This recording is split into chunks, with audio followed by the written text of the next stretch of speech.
আসসালামু আলাইকুম। আমরা আশুলিয়া চকে গেছি। এখানে দেখেন তুতমা গাছ। আমরা ভিতরে ঢুকছি। অনেক তুতমা গাছ এখানে।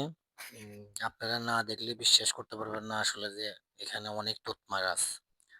তো আমার সামনে দেখছেন যারা যাচ্ছে তারা এখানে দেখতে আসছে যে আরো মানে এর বেশি মানে ভিতরে আরো ঘন কিনা। তো যাই হোক আমরা দেখেন অনেক তুতমা গাছ। এগুলা জ্বালানি হিসাবে নিয়ে আসবে।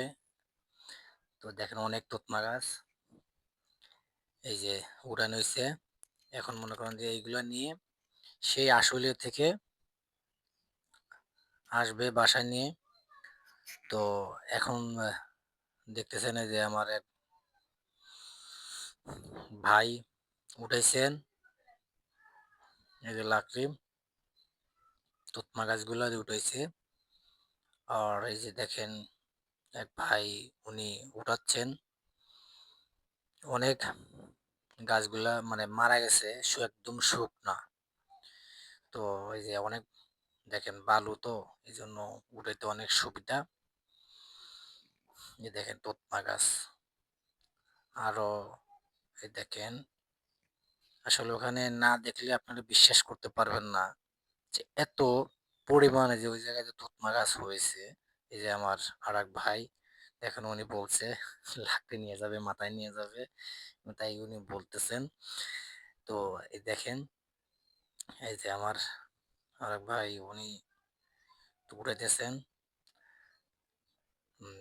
তুতমা গাছ ওনারা এই উঠে বাইন্ধে নিয়ে আসবেন। আসলে দেখেন কত কষ্ট। এই গ্যাসের দাম বাড়ার পরে এই জায়গায় মনে করেন যে অনেক মানুষ যায় নিয়ে আসে। তো গেছে বছর এত মানুষ যাইতো না, কিন্তু এখন মনে করেন অনেক মানুষ যায় উঠায় নিয়ে আসতেছে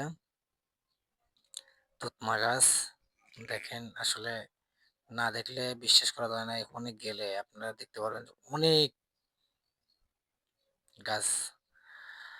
আর যদি আপনাদের ভালো লাগে লাইক শেয়ার কমেন্ট ফলো করবেন, আমাদের সাথে থাকবেন। ইনশাল্লাহ আমরা আরো নিত্য নতুন ভিডিও আপনাদেরকে দেওয়ার জন্য ইনশাল্লাহ দেব। আপনারা লাইক শেয়ার কমেন্ট ফলো করবেন। আর যে আমার আর এক ভাই উনিও আসছেন এই লাকড়ি তোলার জন্য, তাই লাইক শেয়ার কমেন্ট ফলো করবেন ইনশাল্লাহ।